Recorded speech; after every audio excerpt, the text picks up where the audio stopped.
were never going to see sunlight again. You will never breathe fresh air, or be warm and dry, or feel safe. This is your punishment. For your crimes, you are to be thrown into a magical portal and banished to Avernum, never to return. Your crime, nothing as serious as you might think. Not murder, arson, or assault. No, your crime was against the Empire, ruled by the cruel Emperor Hawthorne. You spoke out against an unjust law, or you angered some minor official, or you may just have been a misfit.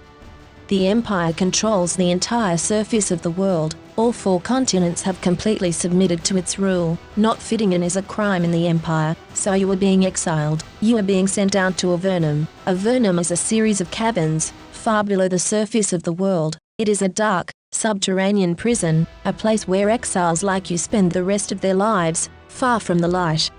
What is it like there? Nobody on the surface knows. All they know is that it is dark and deadly. It is spoken of only in whispers, and only with fear. Some believe that there is no air, warmth, or food, and death comes with merciful speed. Others believe that there is enough sustenance to enable Avernites to endure a miserable, worm-like existence, until, of course, the monsters get you. And if you believe that Avernum is a paradise, a hard land of freedom, where one can at last be out from under the Empire's iron rule, people mad enough to believe Avernum is paradise soon end up there themselves. They don't really know what it is like, nobody on the surface does, but soon, you will. There is no appeal to the judge's decision. Early one morning, in a stone dome far out in the wastes, you were dragged in chains to the shimmering portal. You breathe clean, fresh air one last time, your shackles are removed. Then they throw you in.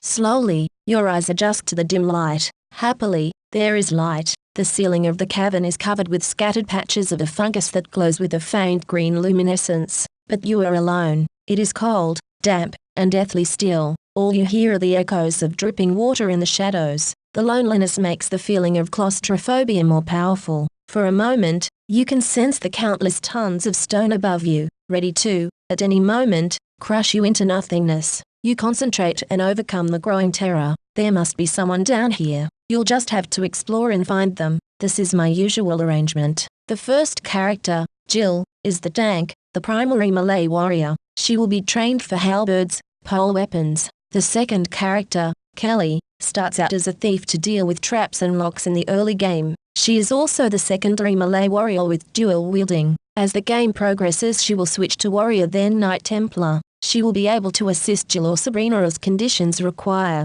The third character, Sabrina, is the priest, mostly healer and protector in the early game. Once she maxes out on priest, she will cross-train as a mage. The last character, Bosley, is the mage who will later cross-train as priest. Mages cannot be as well armored. Putting him the back reduces the attacks. I also use the mage to carry quest items, spare weapons, and such.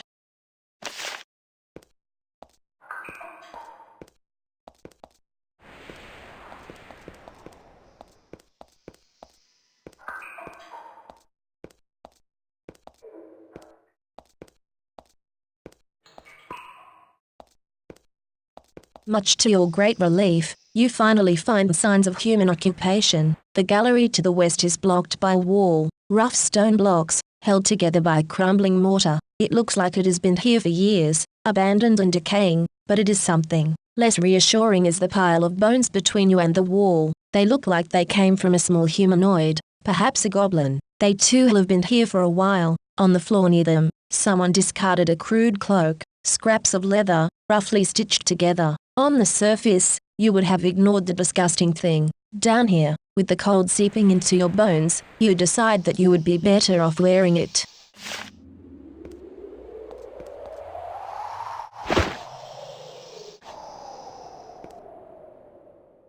The cloak is crude and dirty, but it is warm. You suspect that everything in the underworld is going to be crude and dirty, so you'd better start getting used to it. On this side of the door, at last, you can hear people. You smell fresh smoke and hear the muttering of speech. You're too far away to make out what they are saying, but they are to the west.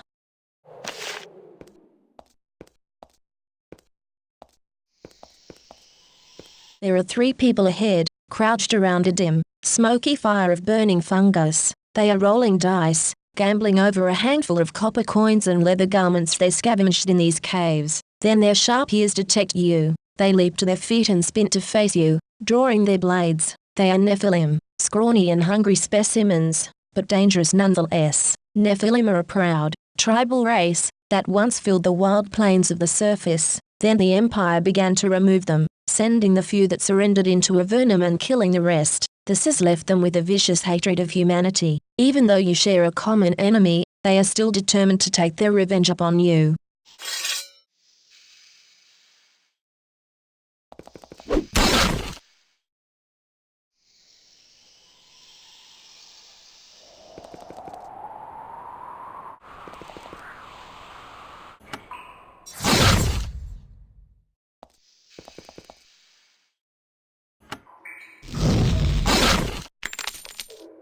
The 3 Nephilim have fallen, 3 senseless deaths. You suspect that they were just sent down here through the same portal you came through. Usually, the Empire sends down the Nephilim through a different portal to a different part of these caves. But, of course, Empire soldiers don't really care what undesirable goes where. Of course, it's also possible that the underworld is controlled by Nephilim, and you will soon be swarmed and enslaved, or worse.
The cave to the north is divided by a deep pool of foul, stagnant water. There is a man standing on the other side of it, watching you, his sword drawn. Perhaps he can tell you how to get to safety, if there is anywhere safe down here.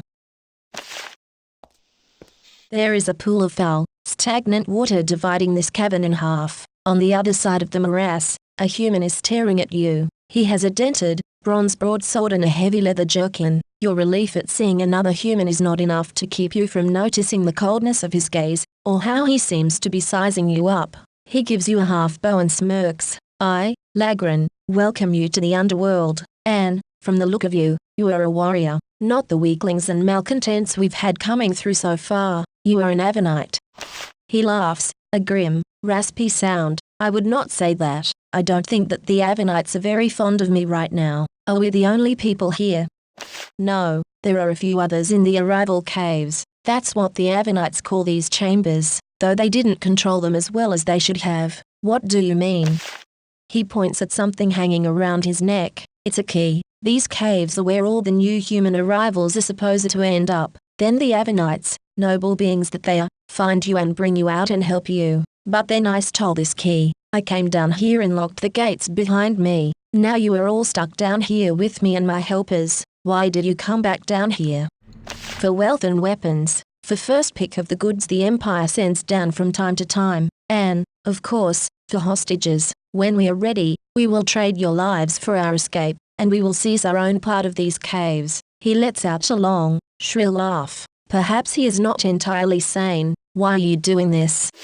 Because we are free, don't you understand? The Empire holds us down no longer. Now, at last, the strong can survive and flourish and make our own new land. Do you think you are tougher than me? Because, if not, you will serve us. And what do you think you will get from me? Just intelligence. Now I know how many of you there are and how you are armed. Now my servants will be prepared. He gives you one more little bow, lets out a harsh laugh, and turns to leave. Say nothing. He has nothing else to say to you. He disappears quickly into the shadows.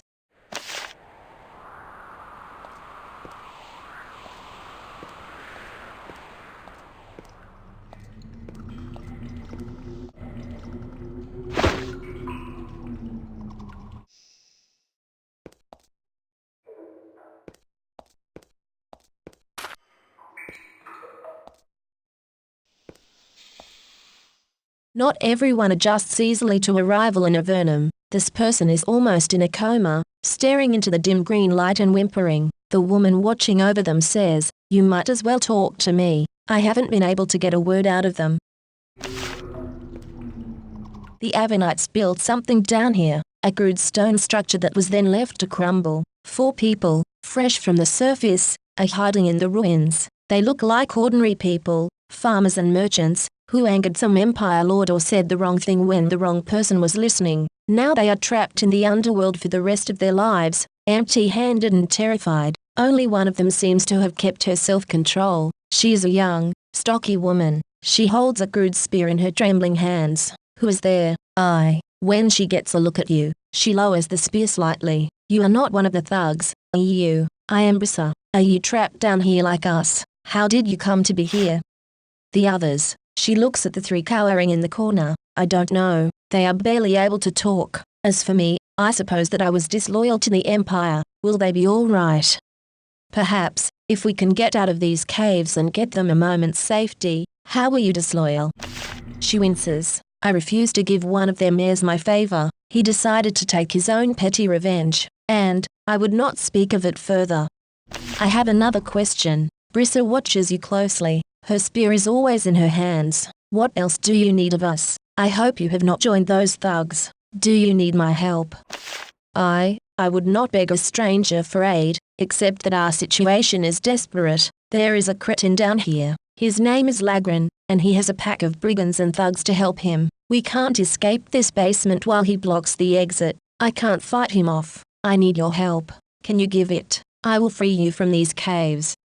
She nods and looks at the others. For the first time, they look up at you, emerging a tiny bit from the catatonia. I thank you. I knew, from the moment I saw you, that you were a warrior with honor. We will wait here. She returns to standing guard and watching over the others. The people in the ruined building left 2 flasks of liquid on the table. Perhaps a gift for you, perhaps a bribe to mollify the thugs ahead. These potions might help you if you have to fight your way out.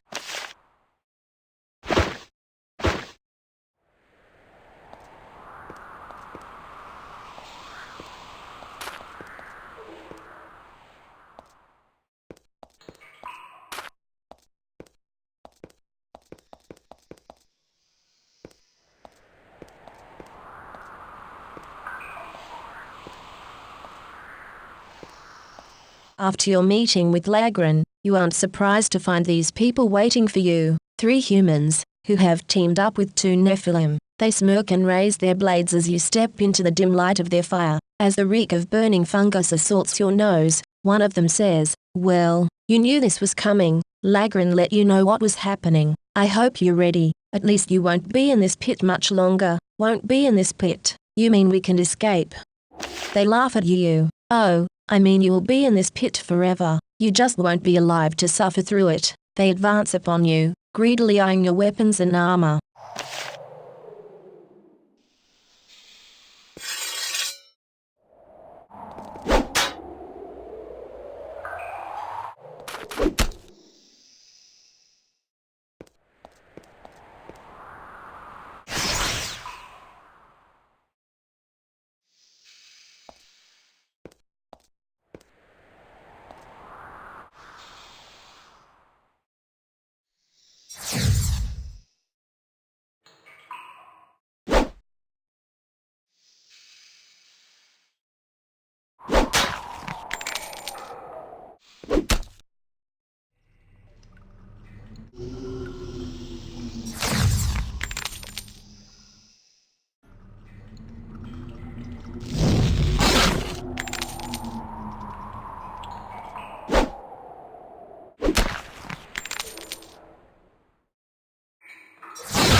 You move cautiously down the corridor. You are past Lagrin's thugs, but their leader is still ahead, and, without his key, you doubt you will be able to escape this pit.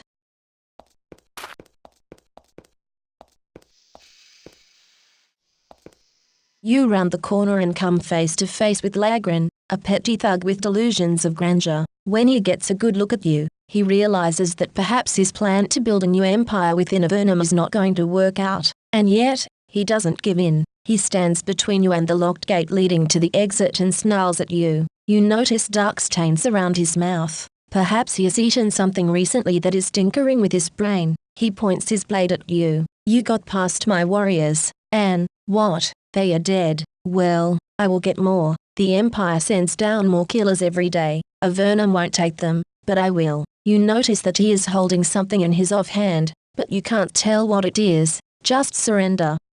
"No, I still have the key. I can start again. Once you are dead, I won't let them throw me into the abyss. Come on." He charges you. His warriors, seeing no other option, regretfully follow him.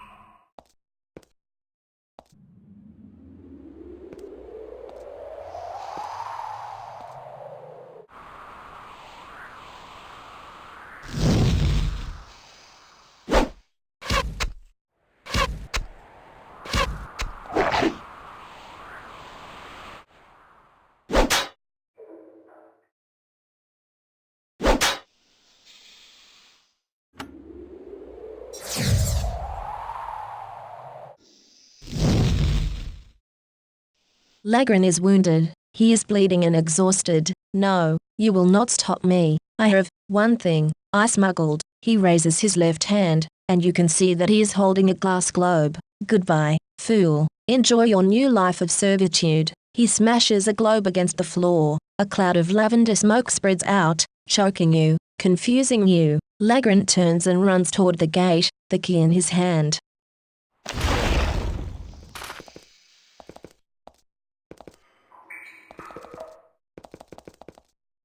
Lagran has a free path to the exit gate. He puts his key in the keyhole, turns, and shoves the iron bars. The moment they are open a few inches, he slides through and runs upstairs. You immediately hear a commotion coming from above.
Brissa watches you closely. Her spear is always in her hands. What else do you need of us? I hope you have not joined those thugs. Lagran is gone. You can escape now. She is so relieved that, for a moment, you think she might break into tears. But then she starts nudging the others with her shoe. Come on, let's escape while we can. As they rise, she turns to you. I thank you. This has been a rough arrival, but perhaps things will improve, she thinks, but I doubt it. Then she turns and begins to escort the others toward the exit. The conversation ends.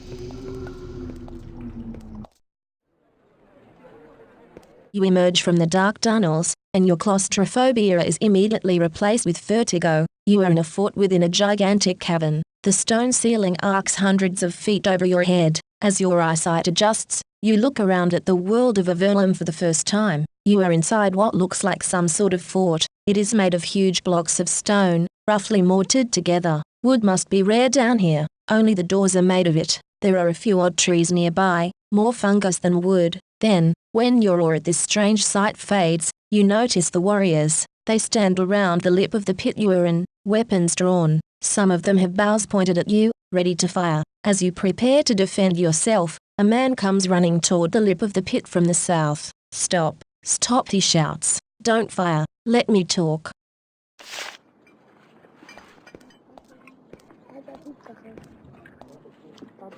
A small man runs toward you, waving his arms. His skin is incredibly pale in the strange light from the fungal ceiling. When he reaches you, he stops and bends over, hands on his knees, breathing heavily. When he regains his breath, he says, "Don't attack. I am Andrew, the greeter. We are Avernites. We are here to welcome and help you. Why weren't you there when I arrived?" There were difficulties. Not all who arrive are peaceful. One such thug stole a key and locked the gates to the arrival caves. We were preparing to break in and retake the tunnels when the gates opened from within. A thug named Lagran just came out this way. Did you catch him? Andrew looks embarrassed. We tried. When he ran out, his face was covered. By the time we were sure he was the killer and not an innocent arrival, he had already fled. I was the one who defeated him. Andrew takes a step back and inspects you. You have the look of a warrior with some potential. It is good. With all of the forces that threaten us, Avernum needs warriors like you, and you just let him escape. Andrew frowns. And if we let our arrows fly without being sure, you would have us kill an innocent by mistake. No, this is Avernum. There is no escape for any of us. He will be found. Do not worry, but that is a worry for another day. You're here. I have something to say to you. Yes. As Andrew speaks, the guards nearby watch solemnly. Each of them went through the same ceremony, the beginning of a new life. Andrew says, "On behalf of Avernum, I welcome you to your new home, here in the darkness. Our lot is hard, but we are free of the crushing hand of the Empire. We offer you peace and aid, as long as you aid us in return." He smiles weakly. "That is all. We have some aid for you. Then you can go out and start your new life. You called yourself the greeter. It is my task. I wait for new arrivals, such as yourselves, and welcome them." He bows. "Welcome to Avernum. Tell me more about Avernum." Avernum is what we call this place. Countless miles of tunnels, caverns, and icy subterranean rivers. It is your new home. He smiles sadly. Avernum, what does that word mean? In ancient times, Avernum was one of the names for the underworld. It was the place where souls were sent to be judged when their lives were over. Appropriate. Yes. Why are you welcoming me? It's my job. I'm here to ease the considerable shock of being cast into the underworld, of course. So, welcome to the underworld. He pauses to think. Also, I'm here to say where you can get information about Avernum, and supplies. I have another question. Andrew nods to you. Is there any other way I can help you settle in? He waits to see if you have any more questions. How can you help me? We can provide two things for you here, supplies and information. Once you know where you can go and have a few coins to get yourself established, we send you on your way. Information is always useful. Thurl is the town sage. He lives and works in the building just a little bit to the southwest. He's a bit glum, but he does his job well. He will answer your questions as best he can. Of course, you should get supplies first. I can get supplies. To prevent certain problems, new arrivals are sent to Tort to get modest supplies to support themselves until they find work. He's in the building to the south. We found doing otherwise results in desperate, dangerous, and violent new citizens. This way, you'll have a fair chance. What you do with it when you leave here is your business. Can't I just stay here? That is a common question. I am afraid not. This fort is small, and we already have all of the defenders we need. The rest of Avernum needs you. I have another question. Andrew nods to you. Is there any other way I can help you settle in? He waits to see if you have any more questions. Can I return to the surface? A common question. No, I would abandon any hope of ever seeing the sun again. The sooner you give up on that, the sooner you can begin to make a new life here. I refuse to accept that. There must be a way out.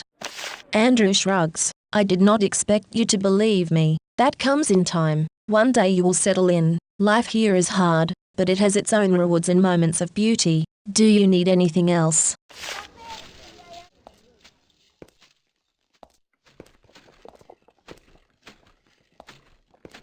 Welcome to Avernum. See door for supplies before you leave Fort Avernum. By the proclamation of King Mika, there is no anarchy here. Those who harm others will be banished to the abyss or slain. There is an Avernite wandering around the streets of the fort, looking for new arrivals. He wears a jerkin of thick lizard hide, and a bow of black wood hangs from his shoulder. The moment he sees you, he almost rushes to greet you. Welcome to Avernum, he says. I am Varen. You look newly arrived and, if you don't mind me saying, a bit aimless. I have an opportunity for you. Who are you looking for? People like you. People with talents, skill with a blade, or with magic. The sort of people who could help Avernum. Help Avernum to what? Varen looks grim. To survive. Our battles are, whether you like it or not, your battles. Your aid may be the thing that tilts the balance in the favor of every human in the underworld. What is this opportunity? The opportunity to fight for Avernum, so that we can all survive. And, in return, you can gain what little renown and comfort is available in this dark place. Tell me more. He nods. A wise choice. You should go to Silver, west of here, and meet the mayor. I have been sent to recruit people like you, and I think you will find the work to your liking. That is all. I will leave you to regain your bearings. He nods and walks off, looking for other potential recruits.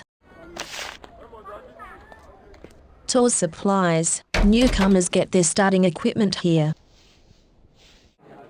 There is a tall man sitting behind the counter, wearing bronze armor. Behind him is a large rack of crude stone and bronze weapons. He recognizes you as a new arrival in an instant. Don't recognize you, and I recognize everyone. You must be new. He rises and shakes your hand. You can see how desperately pale years down here have made him. I am Dor. I'm here to give you some supplies before you go on your way. What do you do here? Well, sometimes I maintain the weapons of the guards. Sometimes I guard travelers going to Silver, but I spend most of my time giving supplies to newcomers. What is Silver? Silver is the closest town to the west. A very good place to find work, if you need it. You should ask Thurl about it. His office is the next building to the south. Do the weapons need lots of maintenance? He looks back at them with disdain. Pretty crude work, huh? Good metal is rare down here. Tools to work at rarer steel, and enchanted items. Good luck finding them. Magical items, they can be found. Sometimes, some are made at the Tower of Magi. Also, when Avernum was first discovered, the Empire sent many explorers down here. A lot of them were killed, but their equipment remains. Such items are rare and valuable and precious, though. I wouldn't go hunting them. Better to live a peaceful life in one of the forts, I think. I have another question. Tor sits behind the counter. He occasionally looks back at the large rack of crude weapons, checking his inventory. Any other way I can help you? Or will you be moving on? Can I have some supplies? Tor nods, makes some notes on a scroll made of crude parchment, and hands you a pouch, some dried meat, and a loaf of unappealing, slightly grey bread. This is the starting allowance all new arrivals are given, to help them get established. We want you to become productive citizens of Avernum as soon as possible. Good luck to you. Where do you get the supplies you give out? Some are sent here by the army, others are sent by the Empire. Sometimes they give us weapons and food and other things. We find them in the arrival caves with the new exiles.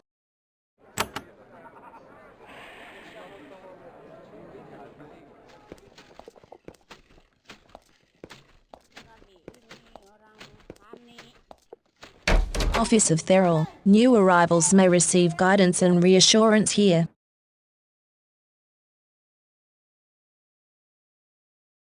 You see a slender, worried-looking man, wearing the robes of a mage. Somehow, despite the crude surroundings, he is impeccable dressed. He sits behind a desk laden with books and scrolls. When you enter, he lets out a world-weary sigh. Another arrival, another unfortunate. I am Thurl, and I can give you information you can use to settle into life here. Alas, the news is all bad. You give information. He grimaces. I'm here to help you, even if the help causes great pain. Help me. Well, every day or so, Our benevolent overlords above hurl a few more souls into this hellish cesspit. Then they come to me, and I tell them just how bad things are here. He chuckles dryly. Normally, I'd be cheery, but today I'm just not in the mood. Anyway, I'm here to give information. I have another question. Farrell looks up from behind the desk and grimaces. You want to know more? I will tell you what I can, but learning more about Avernum only leads to despair. You can tell me about Avernum. Yes, for example, on our lovely neighbors, the Nephilim and the Slitzerik, or on your chances for escape, or on how you get supplies, or on the local politics. The Nephilim you've heard of, there are many of them on the surface. However, until you arrived in Avernum, you had never heard of the Slitzerik. What are the Slitzerik? Lizard men, only live below ground, intelligent, powerful fighters, very magically talented. We've been at war with them for years, and lately things have been at a stalemate. They live to the west. Who runs things down here? Each town has a mayor. The mayor's former council. The council co-rules with King Mika, lord of our homey little pit. Mika lives in the Great Cave. To get there, go a ways south, and a ways west. By the way, the council meets in the castle. It's a place you should know about. What is the castle? It's our pride and joy. We built a real castle, of rocks, crude magic, and spit. King Mika lives there, orchestrating our desperate defenses. You should see it. It's reasonably impressive. It's in the Great Cave, to the southwest. Where should I go? I hear you can fight. Avernum needs that, to delay the inevitable. There are 2 settlements near here. Tell me more. Duvno is to the north. It's a farming community, ravaged by Nephilim raids. You'd have better luck at Silver, to the west. It's the largest settlement nearby, and the mayor is always looking for warriors. I would go there first, I think, if I was a warrior, which, happily, I am not. That's all for now, thanks.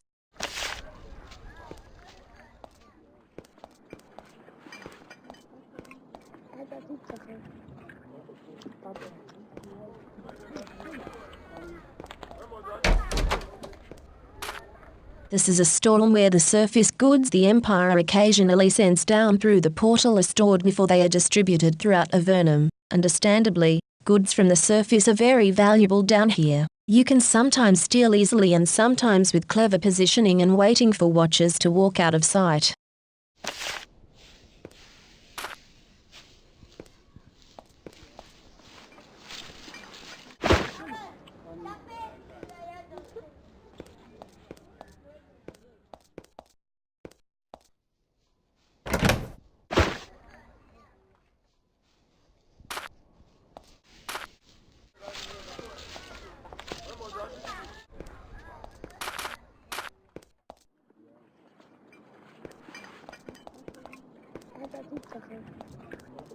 Surface goods store. Unauthorized Avernites keep out.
These cows have only just arrived from the surface, sent through the same portal that delivered you. They look quite displeased with their new surroundings and fodder. You wonder why the Empire is supplying Avernum with fresh livestock. Perhaps these were bad cows, naughty and rebellious, and Emperor Hawthorne's bovine agents punished their disloyalty with eternal exile.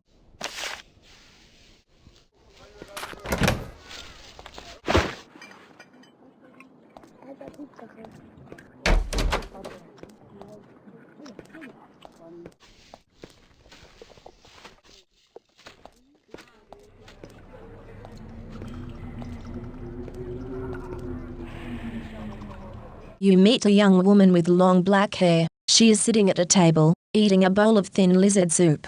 Her skin has not yet attained the paleness of one who has spent a lot of time in Avernum. When you get close, her head jerks up. Once she has seen who you are, she returns to her soup, disappointed. Have a seat, fellow exile. I'm Warwick. We might as well regain our strength before we go out into the wilds. You seem like a recent arrival. Why were you sent down here? She looks down at the table. I have already learned that is a rude question to ask. People are sent to Avernum because their secrets are revealed. Once here, they want them to become secrets again. She turns away. Warwick is still sitting at the table, contemplating her soup. What do you want? Have you arrived recently at Fort Avernum?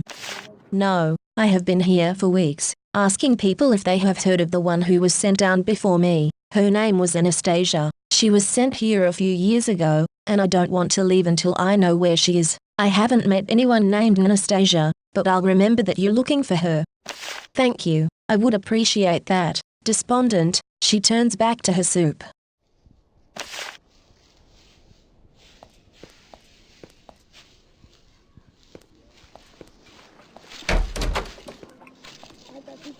You meet a powerfully built woman. She wears chainmail with the sun insignia painted on the chest. It is faded and chipped, but still visible. Her reddish cheeks contrast strongly with the paleness of the rest of her skin. She sizes you up and nods slightly. Heard you've been fighting from the moment you got here. You didn't just curl up and die. I approve. She shakes your hand. I'm Acacia. Are you a soldier here? Yes, I'm the guard captain for the barracks here at Fort Avernum. We got a bunch of good men here, and when the Nephilim come for us, we'll give them a good run. We work best on defense. Why are the Nephilim attacking you? They were thrown down here by the Empire, just like us, and they've always hated humans. We haven't attacked anybody. We just want some caves to call our own. Not good enough for our foes. They won't rest until every human is on their dinner plates. Tell me about this fort. It's one of the most important places in the whole underworld. For us, I mean, if the Nephilim take Fort Avernum, arriving humans fall into their hands. And then, she draws her thumb across her neck and makes a charming noise. Acacia says, I've got guard duty, and, from the look of you, you're ready to go out and look for action. What do you want before I go? What is the design on your armor? You point out the insignia. It's a crude drawing of the sun. It's our symbol, the seal of Avernum. It reminds us of where we came from, and where we hope to return to. Any advice on where I should go? Anywhere. Wherever you go, there will be someone trying to take our land or find a tasty human to eat. Though most warriors who arrive here head west to Silver first, the mayor there has a soft spot for new arrivals. Of course, some people want to find a way to escape the underworld. Fools, if you ask me. We had one of them through just a few weeks ago. Tell me more. Well, I met him. Someone tried to use one of those strange blue crystals to make a portal to the surface. It was a mad idea, and it wouldn't work. We made the fool leave, before he gave any of the new exiles ideas. What was his name? Oh, I can't remember. He said he was heading up to Formello, though. They are welcome to him. People who trifle with unknown magics are dangerous to everyone around them. What strange blue crystals? When the first people arrived in Avernum, they found a few of these bizarre crystals. When you looked into them, they talked to you, spoke in your mind. Most of them are lost, but there are still a few around. If you look hard, some of them even teach interesting things. When they don't drive you mad.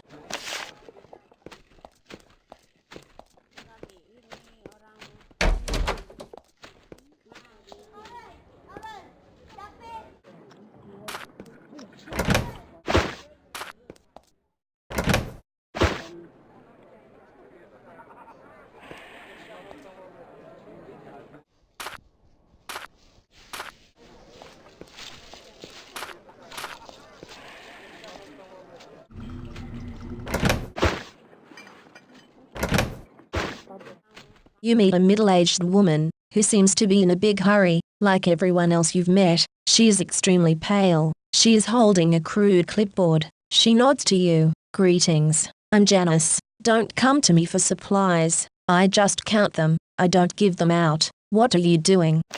I'm in charge of supplies for the fort. The soldiers, they do their own cooking, but I'm the one they come to for the food, and weapons, and clothes. It's tedious work, but it keeps me busy as long as Thurl is stationed out here. Tell me about the soldiers.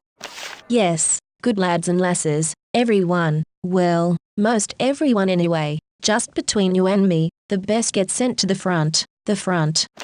To the north, where all the Nephilim are, and to the west, to fight the Slitzerik. Avernum is a land of constant warfare. I doubt Andrew told you that when you arrived. He didn't want you to succumb to despair. Not right away, anyway.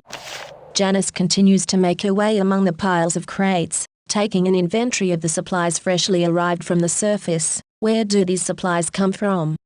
The Empire. They send down things we need to survive from time to time. Livestock, food, alchemical supplies. They arrive in the caves below along with the people, and we send carts down to haul them out. Why does the Empire give us things? It is a mystery. Maybe a few officials on the surface have actual honor, and they don't want us to die. Or, more likely, it is a reward for something Avernum does for them. What might that be? I don't know. Nobody tells me. She taps her clipboard nervously with a chipped fingernail, eager to return to work. Who is Thurl? She sighs mightily. My husband, the sage. He helps the new arrivals get acclimated. Being here depresses him terribly. Being at the border, and all, he's worried. Yes, about the Nephilim. He's convinced they'll storm the fort any day now. Who knows? He may be right. What are the Nephilim? The doom of all of us, if the Sliths don't get us first. Lots of them have been sent down here, along with the humans. Many migrate to lower caverns, but many more stay here, determined to take our land. A large tribe of them lives to the north. They don't usually arrive at Fort Avernum, by the way. They tend to appear to the north.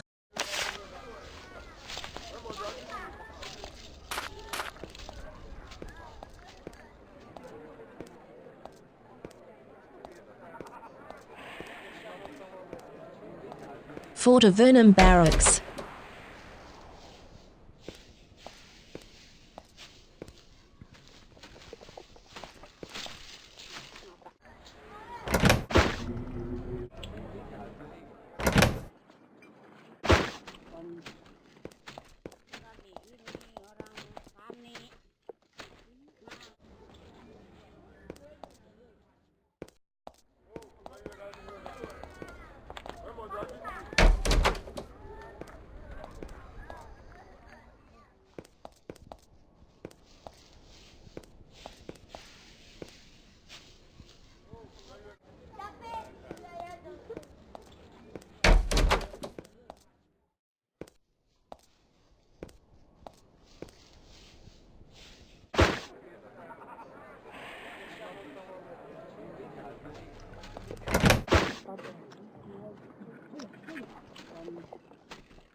Visitors' chambers. Feel free to rest here.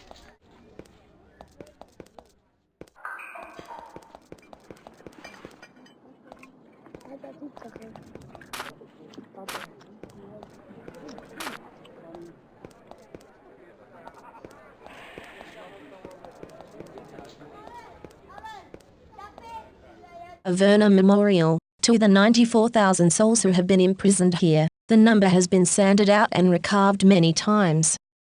You see a quiet, frail woman. She is picking mushrooms. They are big, bloated, brown things, different from any such fungus you ever saw on the surface. When she notices that you are watching her, she blushes and stares into her basket. Greetings, she says in a quiet voice. I am Diane. Those are big mushrooms. Aren't they lovely things? Though the taste is bitter, they are most of what we eat down here, and drink, and what we feed our livestock. They don't grow on the surface. No, the wizards of the Tower of Magi created them, using ordinary mushrooms and powerful magic. We depend on them. Without them, we could not live down here. Diane is still picking mushrooms. She smiles shyly at you. What do you do here? I came here with Dor, my husband. Now that I am here, I help as best I can, by cooking, mainly. You are the cook. Well, a couple times a week I cook meals for everyone here. I'm actually a very good musician, and I sing, but there's not much call for that around the fort. Oh well, we won't be here forever. Could you sing something for me? She sings a song for you, which you've never heard before. It is long and sad, about life in caves and missing the sun above. She has a beautiful voice. See the carpet of the sun, the green grass soft and sweet sounds upon the shores of... I have met Dor. He gave me some supplies. Ah, yes, your arrival allotment. We all got it when we came down here. Otherwise, everyone who arrived in Avernum would be poor and desperate. Then they'd rob people, and end up in the abyss. What is the abyss? It's far to the west of here. It's where we send the criminals. Not everyone the Empire sends down is kind, or sane. Those who can't live with us in peace are sent to the abyss to live apart. You banish them. Doesn't that make you as bad as the Empire? She frowns. That's a foolish thing to say. There is still such a thing as evil, and such a thing as justice. If you wish to live with thugs and murderers, go to the abyss. We won't stop you. Having said that, she calms down and returns to her mushrooms.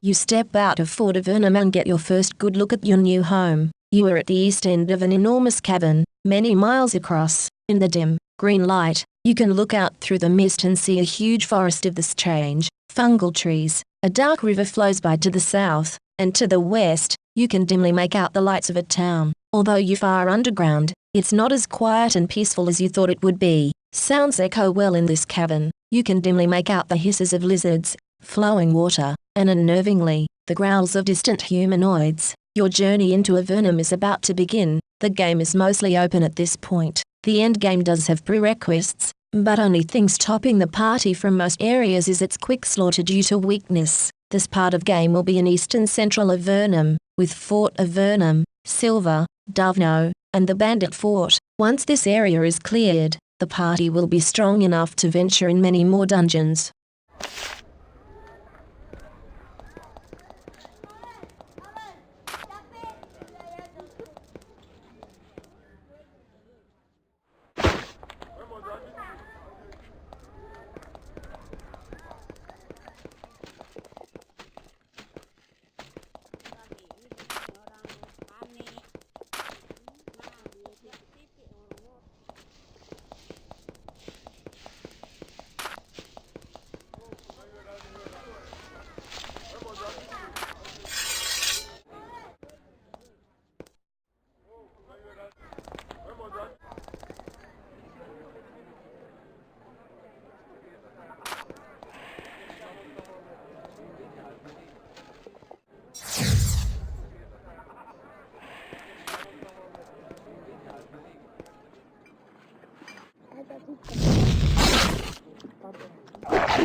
There is a patrol of Avernite militiamen watching the road between Fort Avernum and Silver. Their weapons and armor are crude and dented, clearly passed down from warrior to warrior for decades. They warn you to watch out for goblins and bandits, and then continue their patrol.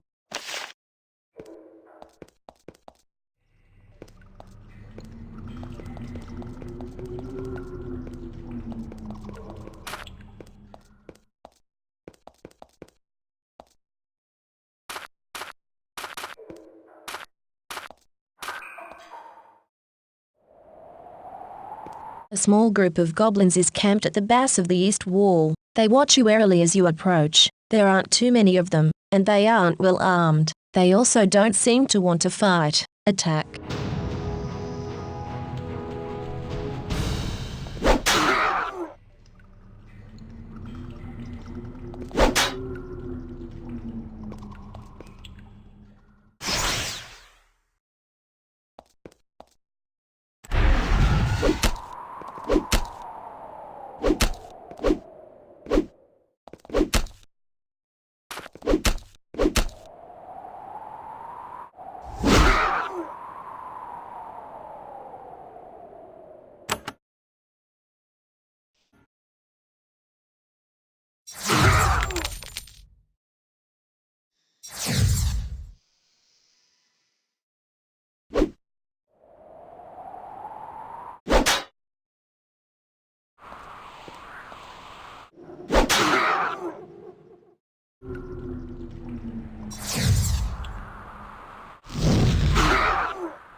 You search the goblin camp. They were desperately poor, but you do find a handful of grimy copper coins.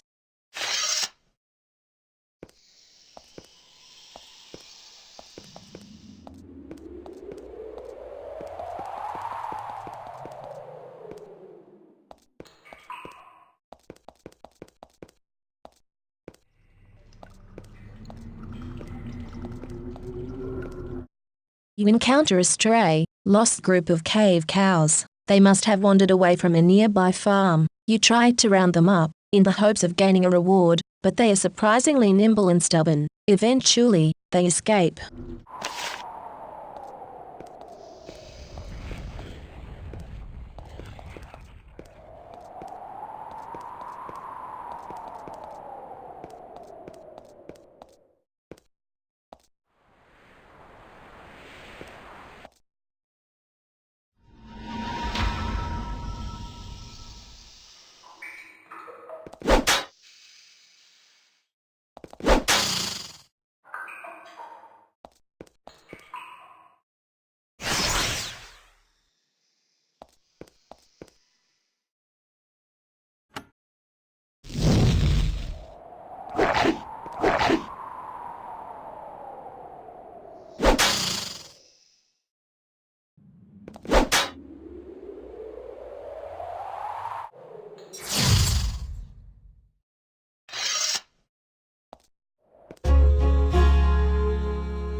You enter one of Avernum's cities. Well, they would call it a city. By Empire standards, it's a miserable collection of crumbling stone hovels, perched on the shore of a black, icy river. The dim, Green glow from the luminescent moss above gives everything an eerie look. As you enter, one of the guards mutters, "Welcome to Silver, newcomer. Strangers are welcome here." If they watch themselves, they wave you by.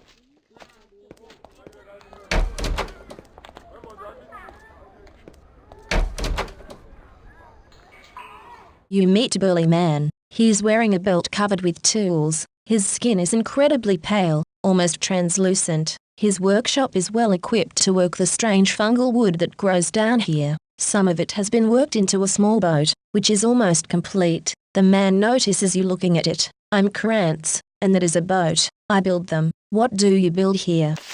"A lot of things, but mainly boats. There's a big call for 'em in these caves. You can get one for not much gold." He shakes his head. "Hope you do. The sliths have been hell for my business. Anyway, if you want to purchase one, say so. They are on sale 350 gold. The boat is cheaper in Kotra. Where do the sliths live?" "There's droves of them to the west, on the other side of that huge lake, and they pretty much own it. People don't fish there anymore. Too risky. Of course, people also need boats to get to the Great Cave, to the south. We didn't have sliths on the surface." "No, the sliths are okay. As far as I know, only live down there. Not all of them are evil. I heard there's a settlement of them in the Great Cave that get along with humans. Most of them, though, crave our flesh. They can swim for a long time underwater. We, on the other hand, need boats like mine to get around. Only 350 gold. If I haven't mentioned, I don't need a boat." "Then back to work I head. Good day to you." Krantz walks over to the boat and starts checking it for waterworthiness. The water is cold and deep. A bad boat will get you killed. That's why you should only ever buy boats from me, if you don't mind me asking. "Yes, why is everyone's skin so pale?" He laughs and looks at the back of his hand. The lacework of red and blue veins can be seen clearly underneath the skin. If you were born down here, far from the sun, you would look like this too. Give it time. Soon, you'll be pale enough.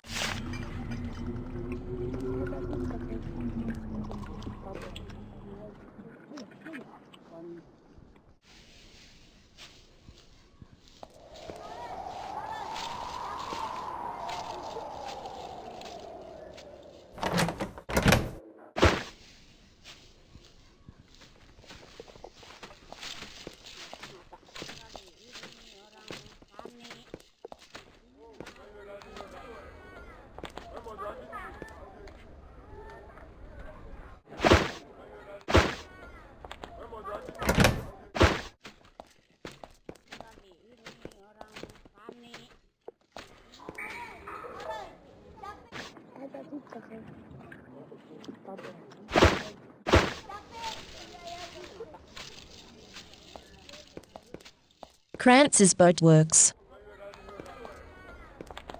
Grubber's weapons, out of business.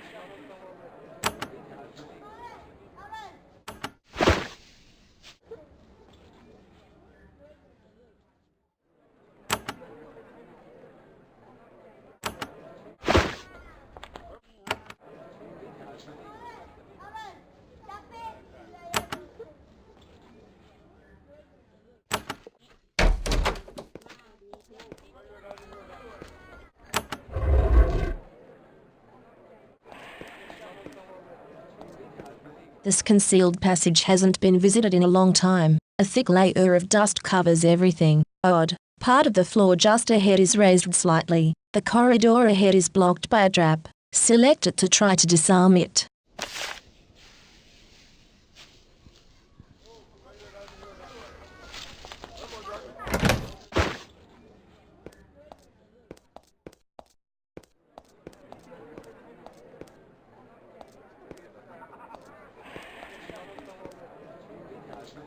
Adventure is greatly needed. Inquire at the castle.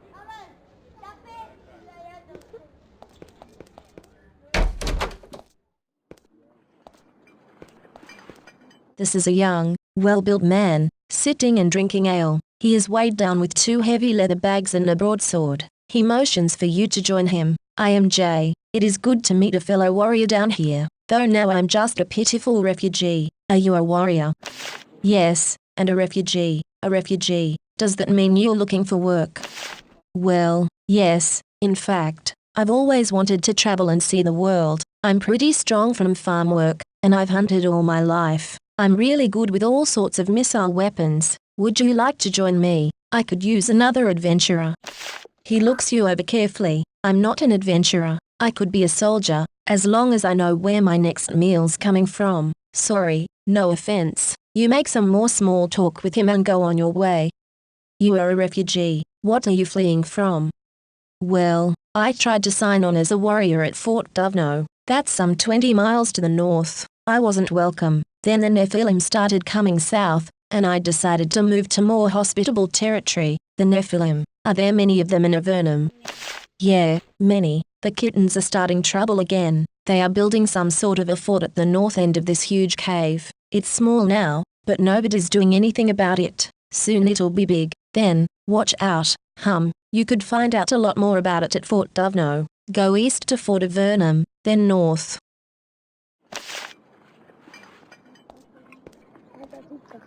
You meet a man in battered armor. He seems to be drinking himself into a stupor. Are you a soldier?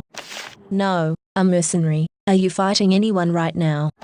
Yeah, everyone. Fighting the cat heads, then the sliths, then the cat heads, then the sliths. Hell, I've been beat up by everybody. I'm on vacation now. Go away.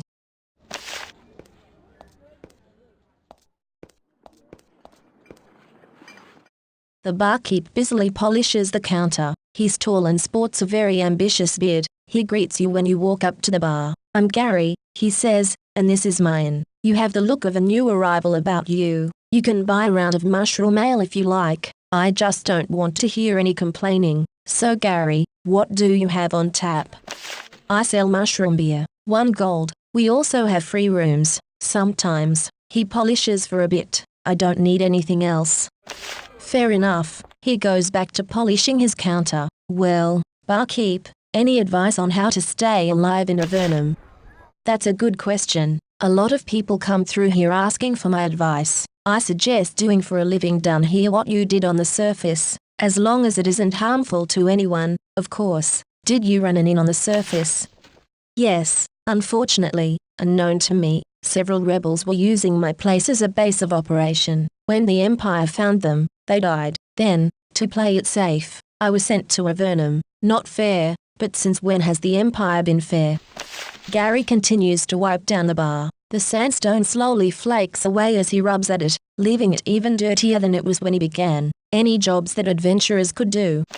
As a matter of fact, yes, I am very interested in finding a natural hot spring. If so, I could profitably expand my inn-keeping operation. If you find a nice spring, let me know. I will pay you well. Where would I find such a thing?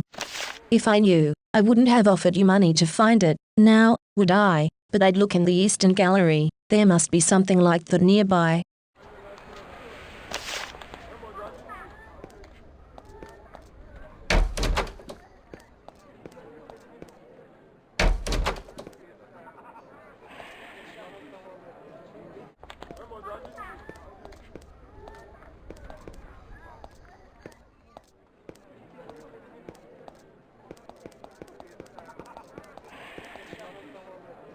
Hall of Training, ignorance cured for a reasonable fee. These young men are natives of Avernum. They are swinging wooden weapons at these targets. Their teacher shouts, and occasionally swats, at them. It's not unlike training on the surface. You see a big, scarred man. The reddish lines on his face stand out starkly against his fishy white skin. He is watching two young Avernite warriors strike practice dummies with cave-wood swords. He turns to you when you approach. You have the look of the warrior about you. I'm Eric, but they call me Thriskas. I can train you if you have the coin. What do you do here? I train people. Then, when they go out into the caves, they end up torn up like me. How do I train? Come on in here and I'll work you over in our battle pit. You'll be in much better shape after a few rounds with me. What sort of things can you teach me? Well, I can make you faster on your feet. Down in Avernum, the slower the dead. Interested? Sounds interesting, but I think I'll pass. All right, good luck to you. Eric Thriskas continues to work with the young warriors, training them so that they can go out and defend Silver from the Nephilim and Slitzerik. He looks over at you. Need anything? If you don't mind my asking, how did you get those scars?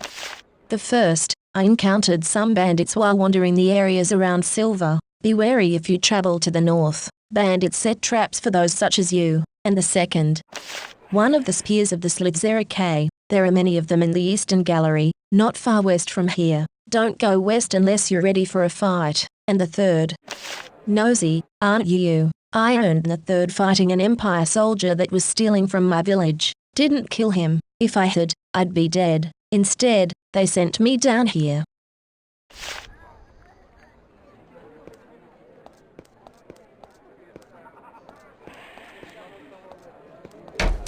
Anastasia's armor.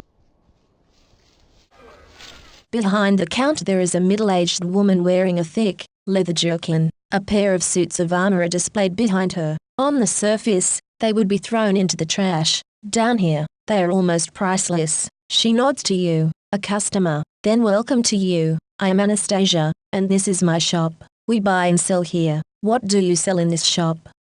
I sell armor. You can buy some here if you have the coins, or you can sell some if you don't. Do you think that I need armor? You'll need it if you plan to travel around down here. Don't count on getting any iron or steel armor, though. Damned expensive. Hard to make down here. Leather's cheap, though. Bronze is okay. And magic. Forget it. Ephraim makes all of the armor we sell. Do you have magic items down here? A few. The mages down here, such as they are, have a really tough time making magic armor. Potions and scrolls, sure, but armor, almost never. Who is Ephraim? My husband. He makes weapons in the smithy next door. Ask him about Demon Slayer. She chuckles. Anastasia the armor merchant stands behind her counter. She occasionally turns to clean off the rusty suits behind her. Need anything from me? I would like to see your wares. I want to sell something. I met someone named Warwick. She's looking for you. She's in Fort Avernum. Really? My sister is down here. That is terrible. I was hoping she would be able to evade the Empire's bastards. Thank you for letting me know. If you see her again, please tell her that I will have her brought here as soon as possible. Have you been able to get to your sister yet? Not yet. It is difficult to find someone who can bring her here. With so many bandits about, not that many caravans are going to Fort Avernum. Soon, though, we will be able to fetch her here.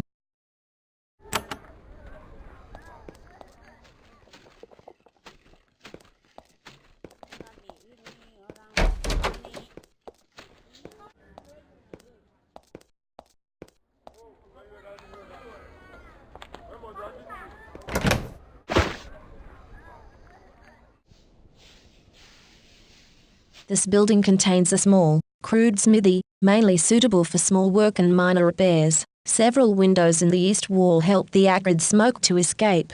You notice a large, polished blade hanging on the west wall. A small man works at the stone counters, helping to keep the battered weaponry of Avernum in good repair. He says, "Greetings. I am Ephraim. Are you in charge of this smithy?" "Yes. You can buy or sell weapons here. Don't have much of a stock out here. It's hard to get good metal. We do our best. Can I buy a weapon?" "Your wife told me that I should ask you about Demon Slayer." He grins wildly and points at the sword on the west wall. That is Demon Slayer. It is an impressive, iron greatsword. Well, I haven't really slain any demons with it. It's the best sword in these parts, but it's not the genuine article. What do you mean? Where is the real sword? Well, I don't know too much about it, but once a bunch of adventurers and soldiers came down here from the Empire. They were called the First Expedition. The First Expedition. They got killed off to a man and woman, and one of them, someone told me once, had this amazing demon-slaying sword. That was a while ago. Asked me if this was Demon Slayer. I told him it was. He got real angry, called me a liar, and, I suppose, I was. He thinks, of course, then again, he may just have been jealous of my sword. Guys are like that.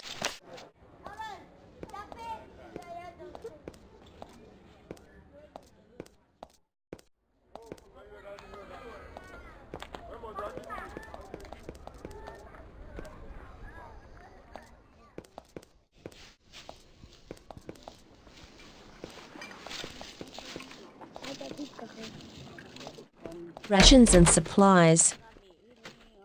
The strangely familiar smell of baking fills the air in here. It smells like bread, and yet it's off, somehow. There is a pale woman working behind the counter. She has the jitters. She says, "I am Carol. We have bread for sale, if you want." What do you make here? Well, you can buy bread, and other food, and I have some cows. How do you like raising cows? Well, I try to take care of the poor dears. I'd love to sell you some milk. She chuckles, for no apparent reason, but whenever I'm out with them, I hear noises. By the way, how did you get cows down here? Sometimes, the Empire is merciful and sends a few cows through the portal at Fort Avernum. Most of them die down here. A few have adapted, though. They are pale and sickly, but they survive on fungus. They are a good source of milk and meat. I suppose you have to make do with what you can. True enough. Most of the time, though, we just eat giant lizards. Even though the fungus the cows eat makes their milk and meat disgusting, they are still a luxury compared to lizard meat. You bake bread in Avernum. Yes, but with mushroom flour. It doesn't work. Not really. I mean, it's food, but, oh, how I miss the surface. I'd like to buy some food.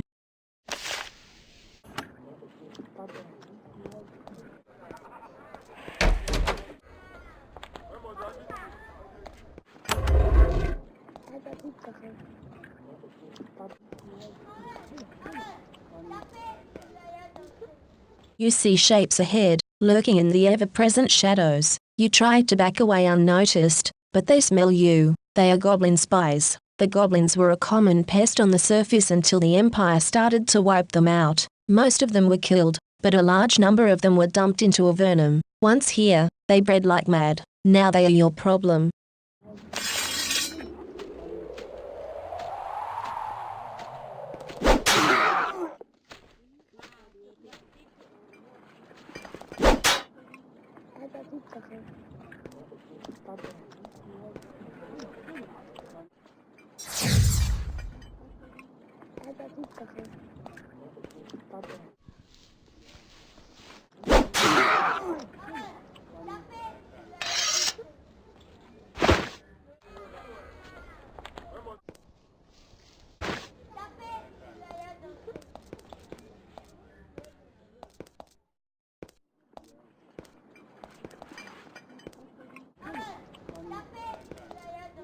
Carol sits behind the counter, waiting to sell you some bread. She seems painfully nervous and self-aware. We killed some goblins hiding behind your store.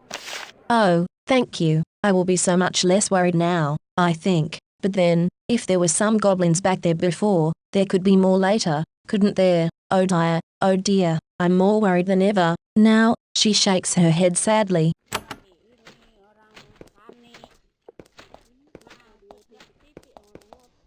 City Hall.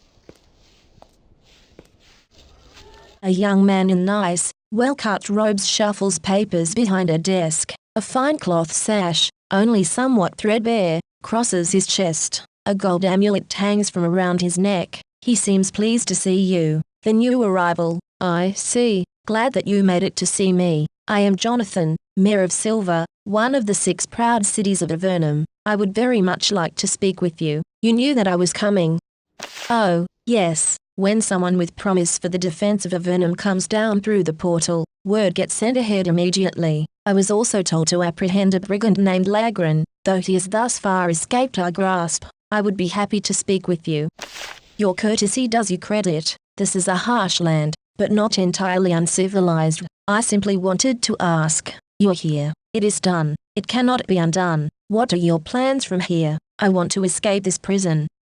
A common sentiment. Alas, it is impossible. We are too far underground, and the Empire has done too good a job closing off the bolt holes. Still, if you are determined, you are welcome to try. Before you go, however, I can provide you with some employment, a way, perhaps, to use your skills. I am interested. I am glad to hear it. Have a seat. We can discuss our humble settlement and what I am trying to do to improve it. What do you do here?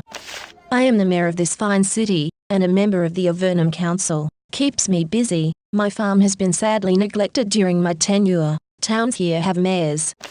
Of course, we are not savages. I settle the odd dispute. I order the troops. If and when we get attacked, I marshal the defenses, and I take care of the records. It's a lot of work. Where are the records kept?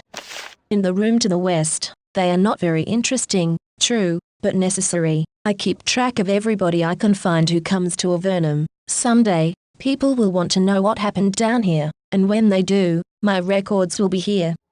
Mayor Jonathan sits calmly behind his desk, inspecting several letters and reports. They are written on crude papyrus, probably the closest thing to paper they can get down here. You notice that, as he reads, he nervously fingers the sash around his chest and the gold necklace around his throat. What is the Avernum Council? Well, Avernum has 6 large cities, and this is one of them. The mayors of each form a council, which co-rules with King Mika. It works very well, actually, and I'm proud to be a member. Does the Empire know that we have a government down here?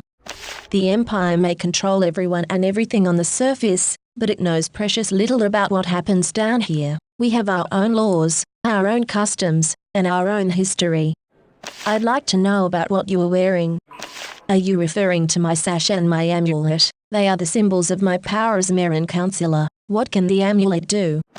It can be used to send me messages from the castle, the capital of all Avernum. It is in the Great Cave. Alas, the power does not extend to me sending messages back. What can the sash do? Hang from my shoulder and require laundering. Its only power is as a symbol, and yet, symbols can be very effective. Tell me more about the job you had for me.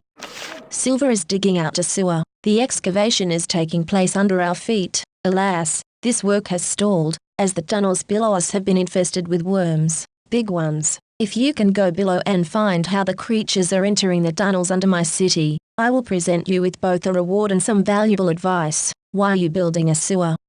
For exactly the same reasons anyone anywhere ever builds a sewer. And, in these caves, as it is much harder for waste to rot away, it is an urgent issue. Otherwise, things get very disgusting. How can I enter the sewers?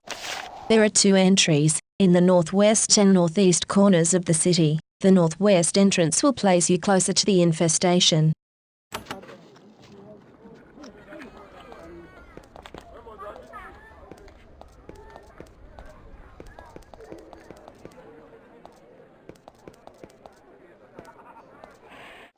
You look closer at the statue. It's cleaner than the others, and a much nicer piece of craftsmanship to boot. Then it winks at you. Hey, you're a living statue. What are you doing here? I just stand here, watch, listen. It starts humming gently, unconcerned about your presence.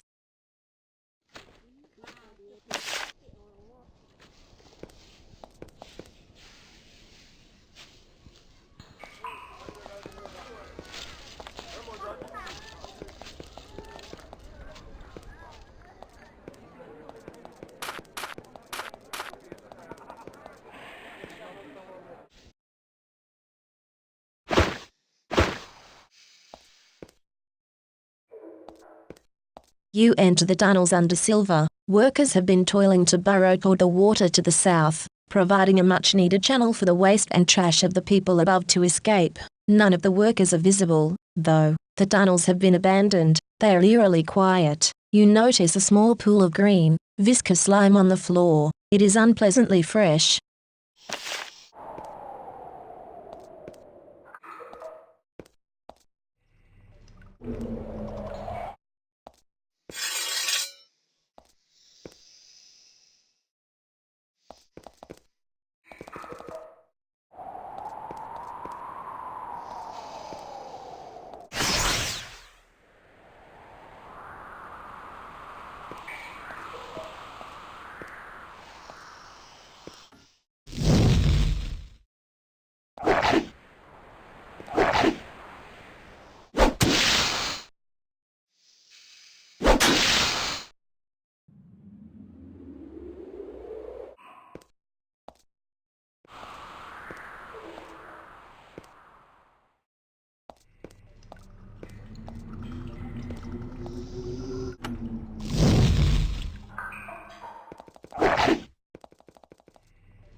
A lithe, humanoid figure steps out of the shadows. He moves to the center of the crude magical circle he etched into the floor. You realize that he is a Nephil, and, judging from the many tokens, trinkets, and bits of bone he is wearing, he is a shaman. Here, he purrs. The humans send a warrior to challenge me. Well, you have found Duvno, of the Split-Tail clan. You have found your death. Where? There are Nephilim down here.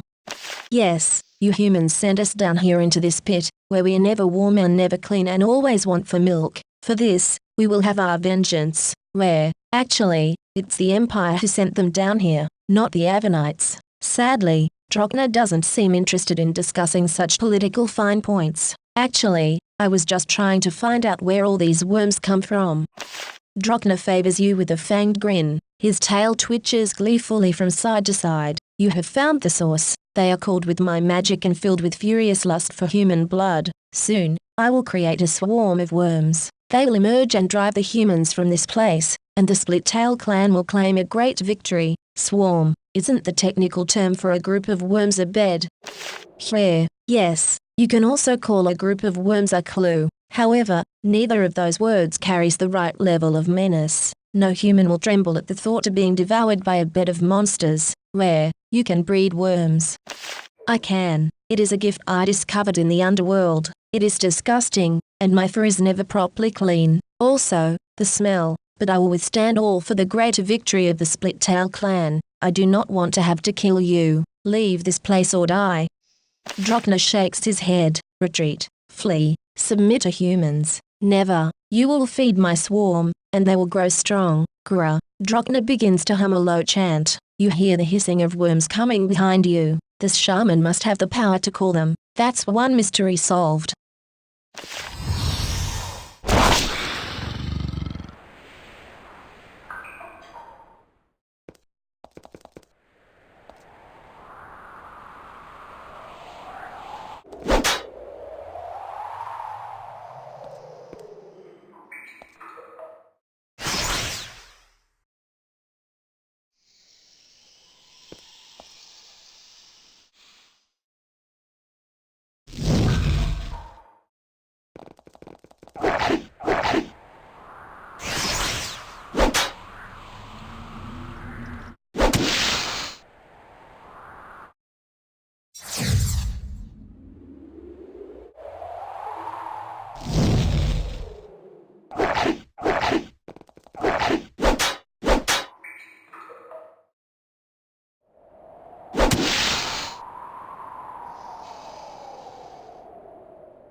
Duvno stares down at his wounds with disbelief. Then he lets out a long howl. Come, where? Come, my foul children. Come and aid your protector, and feed.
Your worm infestation was caused by a Nephil named Duvno. He is dead.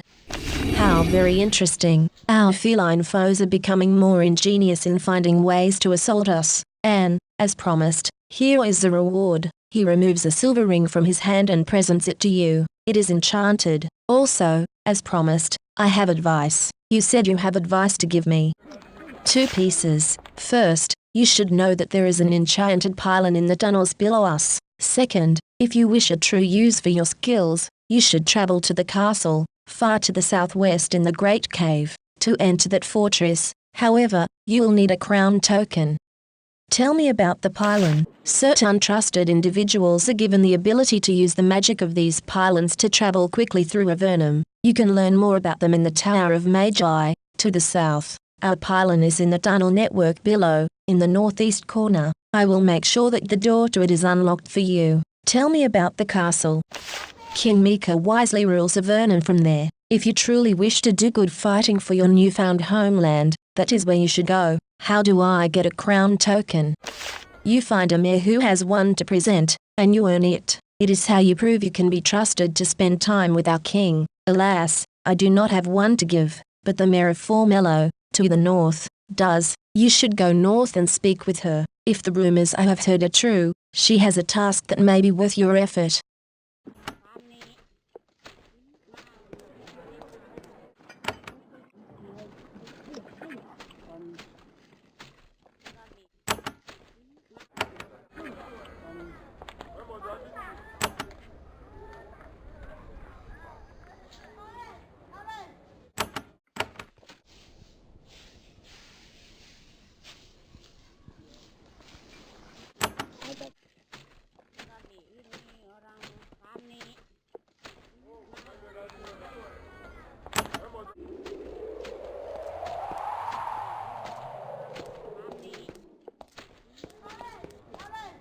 Here is a cave wood board at the south end of this path, hanging from 2 posts. Several sheets of papyrus have been tacked to it. This must be a job board. where people in need of assistance can post appeals for help. Select the job board to read it and see what jobs are available.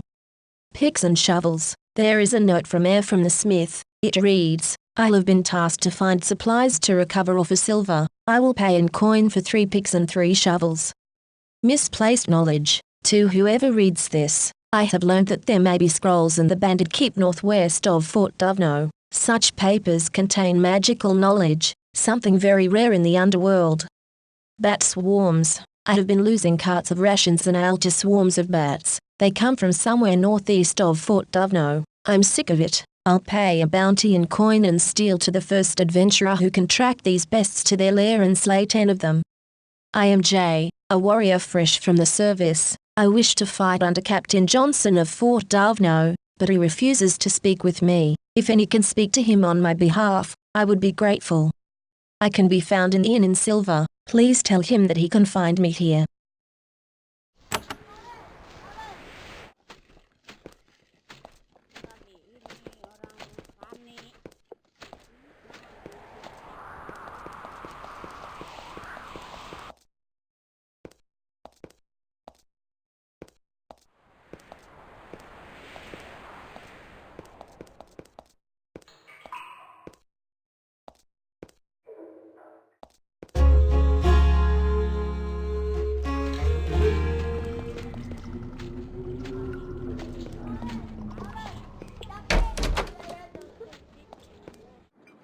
Warwick is still sitting at the table, contemplating her soup. "What do you want?" "I have met Anastasia. She is staying in Silver." "Really? Oh, thank you." She stands and embraces you. "My sister and I were foolish enough to question the Empire slaying all the Nephilim in our province. We were sent down here, one after the other. I am poor, and there is little I can do for you. However, I will be sure to tell all I meet of the kind travelers who took pity on me in my time of need. Thank you again. Have you managed to see Anastasia?" "I have sent a message to her. The roads are dangerous, so I do not want to try to travel there alone. Soon we will be reunited, though, I'm sure of it."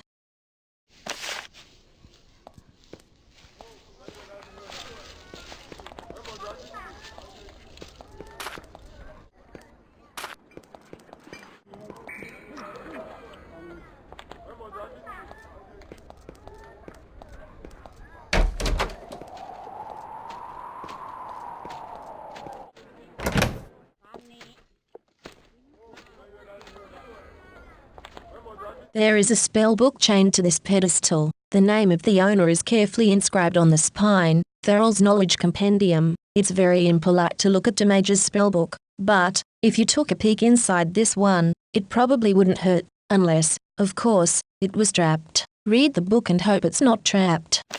Most of the contents are very basic, no help to you. There is, however, a description of a powerful, ancient, holy rite. It's rather out of place in this book. It's very interesting reading, though. You can improve your knowledge of the spell called Storm here. You concentrate and try to memorize it. Your group's total arcane lore skill needs to be at least 7 to learn this spell. Unfortunately, you aren't able to understand it.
Carol, healer. You see a tall, attractive woman with short, dark hair. She studies you carefully as you approach, clinically searching your bodies for any sort of damage. Welcome, warrior. I am Carol, of the Hamer clan, a healer by trade. My skills are much in demand in this fort. What services do you provide for Fort Duvno? I heal the soldiers of this rather struggling outpost as best I can. It's a difficult but necessary job. Struggling? What do you mean? Between the bandit raids and the Nephilim, there is no end to the wounds I must tend to. We're always looking for help against them. You could find out more from Captain Johnson. Where is Captain Johnson? He's in the central barracks. He's a harsh and cold man, but a skilled commander. He scares us all, but he keeps us alive. If you want to help us in our struggle, he's the man to talk to. Carol sits in her workshop, waiting patiently for more wounded soldiers to be brought to her. How are you? Still feeling well, I hope. Can you heal me? Carol inspects you. I see no need. What few bruises you have will fade in time. What can you do for me? Alas, I have no potions to spare. However, if you pay for my time, I can share with you a few minor rituals for focusing a patient's natural energy to heal wounds. Do you know where I can get potions? Speak with Walner the sage. He can make potions if you provide the materials. You can only teach me minor rituals. That is so. If you wish to learn more powerful techniques in the healing arts, go north to Formillo or south to the Tower of Magi. What rituals can you teach me? Carol of the Hamer clan can teach a handful of weak rituals for healing and protecting the afflicted.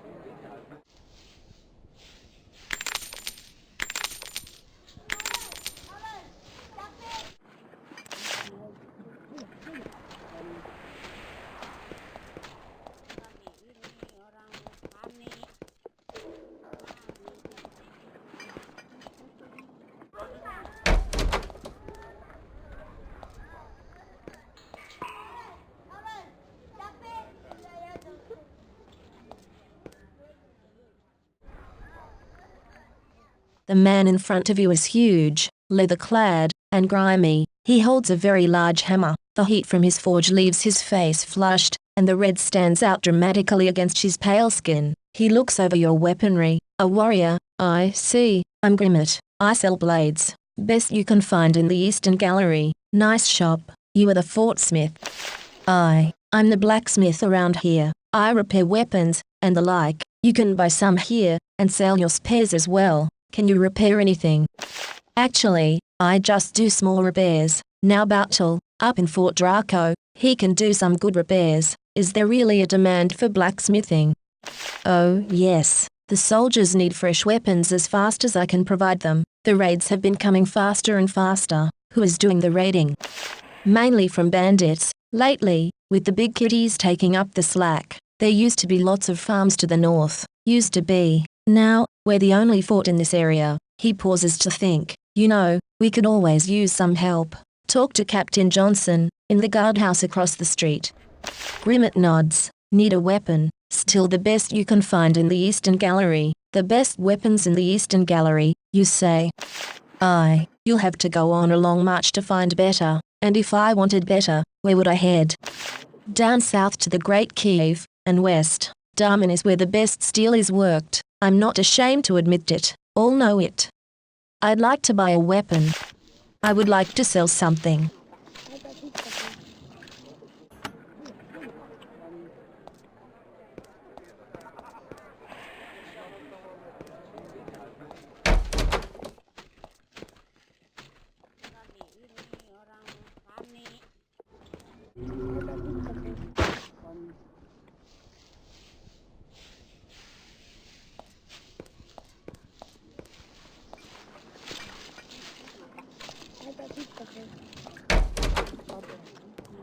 Grimmett Smithy.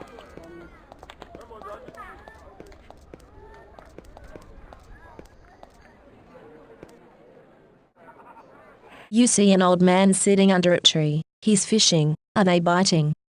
They are, catching plenty of the pale, slimy little monsters. What do you do when you aren't fishing? Well, Not much. I used to be a farmer. Now I just do odd jobs. And fish. What sort of odd jobs?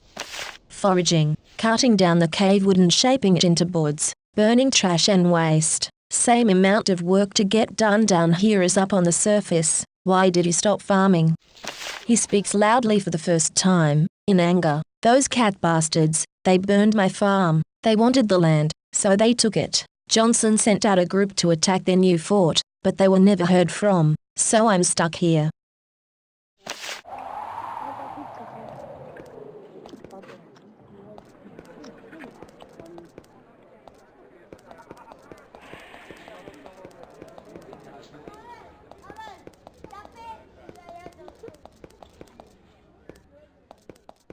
Hiss, says the lizard. It has a little collar around its neck. It must be someone's pet.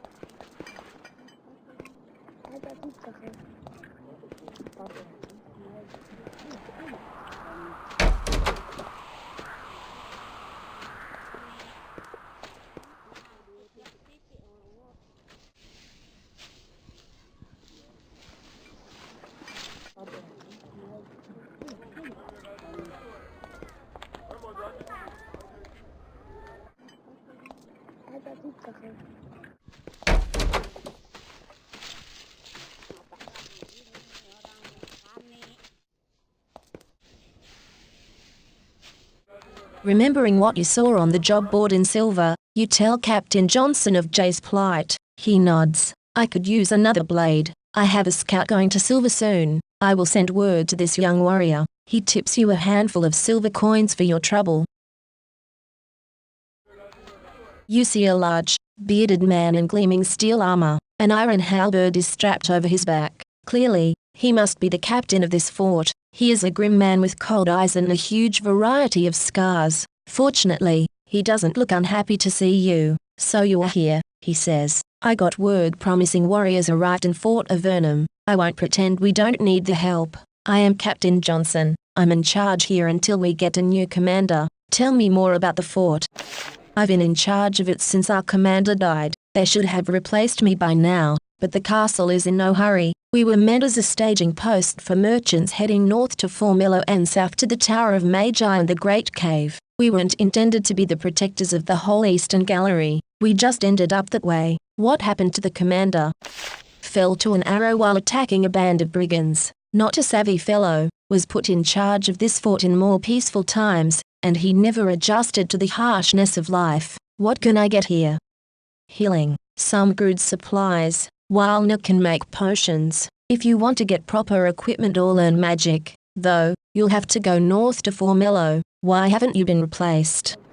He raises a mailed fist and slams it onto his desk. Because I get results. Because we kill without mercy. Because I live to see Nephilim blood flow freely, and they won't promote me for much the same reason.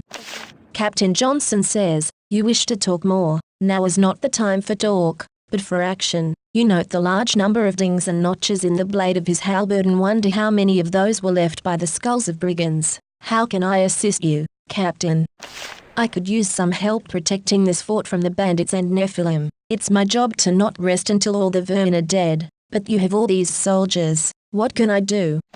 Our soldiers are the best, but we can always use some adventurers too. The bandits are off balance now, and we can really use help against the Nephilim. He practically spits out the last word. There is a weird gleam in his eye. What can you tell me about the bandits? I'm not too worried about them. They live in the fort to the northwest. They destroyed several farms, but we're wearing them down. I'd like a chance to fight against some bandits. Can I help you? Definitely. The bandits have overrun a ruined fort to the west. They are led by a powerful mage. If that mage were gone, we'd have a much easier time dealing with them. Kill the magician, and you will be well rewarded. Tell me more about the Nephilim problem. His face twists into a cold grin. It's a little disturbing. Vicious vermin. I'd love to strangle everyone. They are building a new fort to the north, and I sent a small group to check it out. All of my scouts were lost. We need to burn out that lay while it's small. He grins. Of course, we're getting them back. We got one of them in the cells. Dying slow. I'd like to help you with your Nephilim problem. Alright, then, the new Nephil fort is to the north. It's being dug out by goblins right now. If you can kill their commander, come back here and talk to me and I will reward you well. Nephil prisoners, I hope you kill them. I can't stand those feline savages. Don't worry, we'll take care of them. I don't go in for that mercy to non-humans drivel. If they fight us, they pay.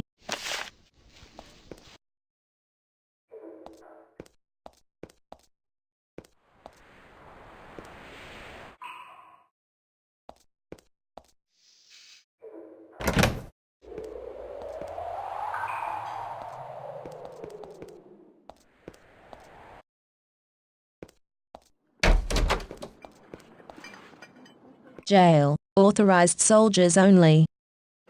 There is a lone Nephil held in this cell. His fur is matted and greasy, and he is clearly starving. A long gash on his leg vest is untended.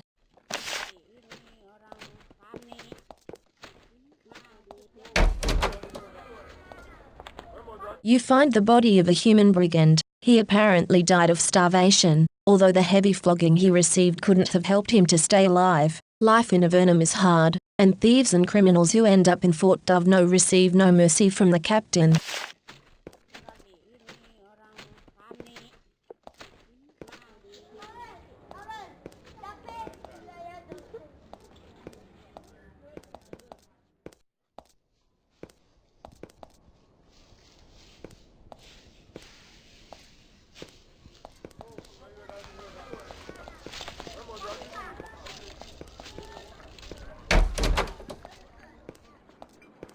While near the sage, no question too trivial.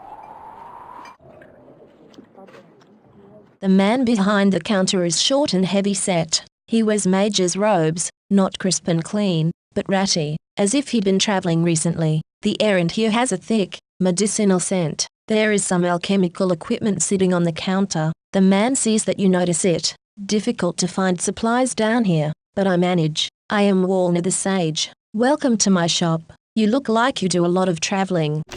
He nods. I try to be a sage, but I've been seeing a lot of action lately. He looks down at his robes apologetically. I also need to find my own supplies. Sounds exciting. What sort of action were you in? Captain Johnson enlisted me to help out against the foe. I was on a raid against the bandit fort up the hill to the west. It was a mess, but we fared much better than the group that attacked the Nephilim to the north. None of them returned. He looks at you hopefully. You know, if you want to help, you can speak with the captain. What sort of supplies? Mold and fungi. I use them to make my potions. Any of the sort you find, you can bring to me. I have been trying to find a source of mandrake and grey mold, but I have had no luck. They are terribly rare. Walner the Sage cleans his mortar and pestle as he speaks with you. My knowledge and skills are at your disposal. Traveler, what can a sage do?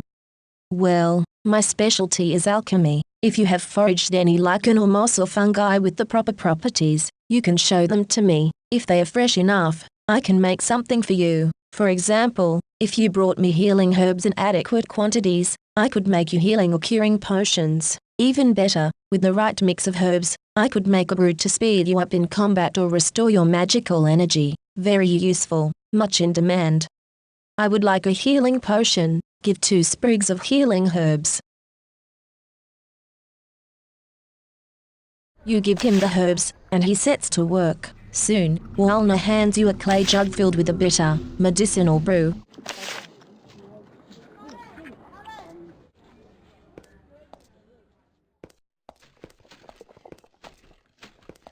There are no words, just the design of a bow crossed with a javelin.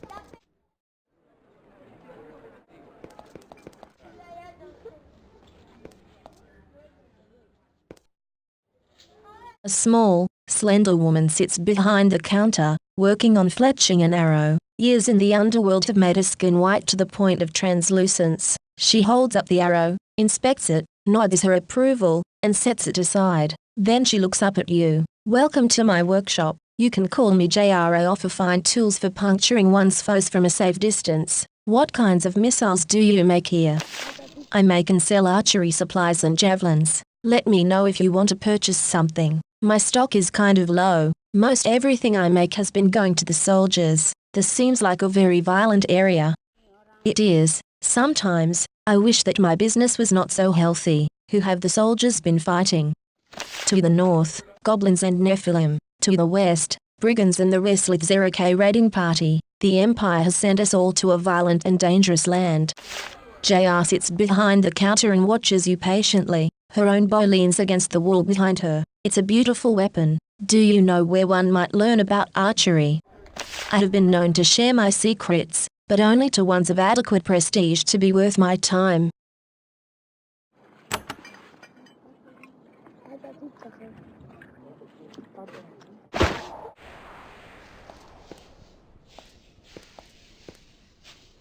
Jason's farming supplies.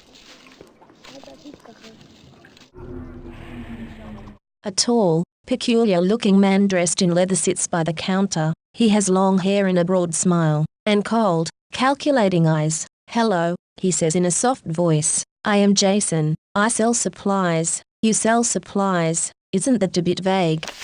"Well, I used to sell farming supplies, when there were farms. Then I diversified, when there were farms." "What do you mean by that?"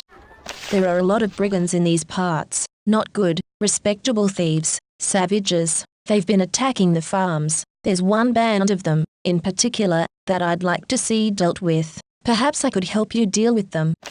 "Perhaps you could. At that, go straight north, towards Formello, and you may meet a group of bandits which has been extorting money from merchants passing by. Deal with them, and I will pay you handsomely." Jason stipples his finger in front of his face and leans back in his crude stone chair. "So, supplies. Do you need them? Can you be more specific about your trade?" "No," he thinks. "I only sell supplies for farming." He makes little air quotes with his fingers when he says the word. "If you want to do some trading, I can show you what I have. Otherwise please leave." "All right, I'd like to buy some farming supplies." Previous versions of the game had lockpicks. Jason was being evasive about selling them.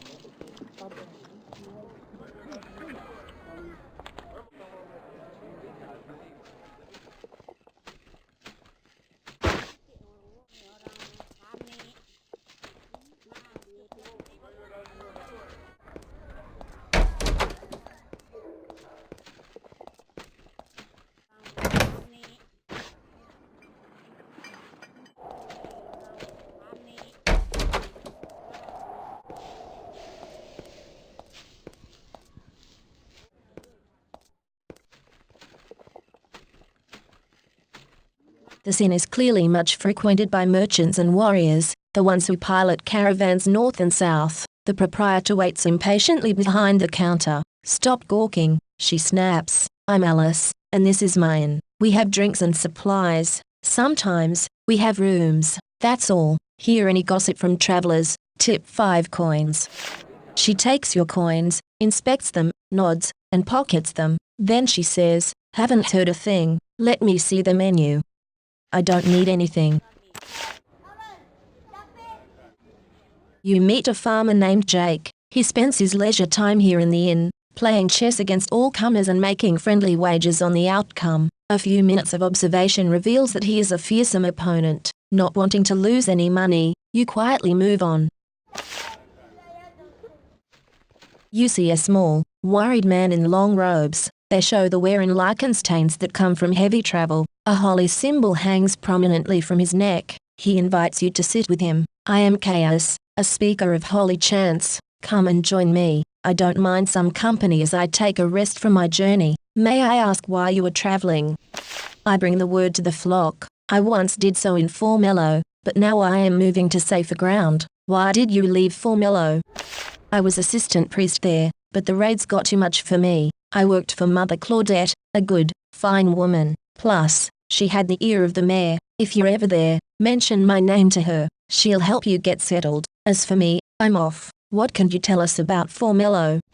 It's a city to the north. They've had troubles, though not as bad as down here. The worst thing that's happened so far is that some Nephilim spies stole the mayor's necklace. He laughs. Sounds trivial, I know, but it's supposed to have powerful magic. Still, the attacks were starting to increase. I'm glad that I left. Where are you going?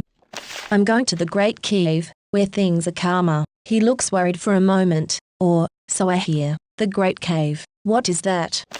You really don't know much about Avernum, do you? It's far to the south, and then west. It's the largest cavern in Avernum. It contains a number of cities and forts, and the castle, the capital at Avernum. You should try to see it if you ever get the chance.